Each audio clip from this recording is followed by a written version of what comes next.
ارے ارے امی آپ نے تو ڈرا ہی دیا. اٹھو خالدہ اٹھو، کیا یہ کوئی سونے کا وقت ہے؟ اٹھو. کیا ہوا؟ کیا تمہیں اس بچے والے معاملے کی کوئی خبر تھی؟ نہیں امی، مجھے بچے کے معاملے کی بھلا کیا خبر ہو سکتی ہے؟ تمہارا وہ بیٹا محمد، کیا اس نے تمہیں کبھی کچھ نہیں بتایا اس بارے میں؟ مطلب کہ تم اتنے سالوں سے بے خبر تھی.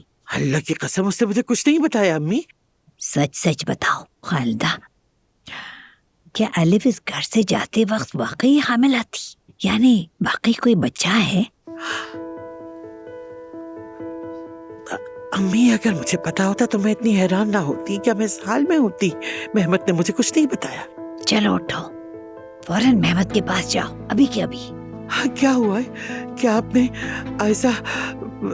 عائزہ کو منا لیا ہے؟ وہ اپنی شکایت واپس لے لے گی؟ نہیں بالکل نہیں، تم جاؤ گی، بات کرو گی اور سچ جان کر آؤ گی اور آ کر مجھے بتاؤ گی. میں اس سے کیا کہوں گی امی؟ ارے کیا مطلب کیا کہو گی اس سے؟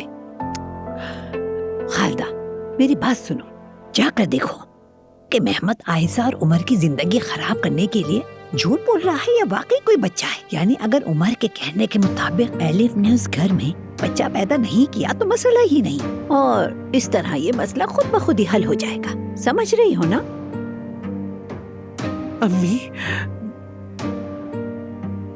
امی اگر محمد سچ کہہ رہا ہو اور الف نے واقعی بچہ پیدا کیا ہو تو پھر سمجھو قیامت آ جائے گی. لیکن خالدہ یہ بچے والا معاملہ سب سے پہلے ہم دونوں کو ہی جاننا ہوگا. یعنی اگر محمد جھوٹ نہیں بول رہا تو ہمارا برا حال ہوگا. اس لیے جلدی اٹھو، جا کر حقیقت معلوم کرو جلدی. اب چلو بیٹھی کیوں ہو، جاؤ.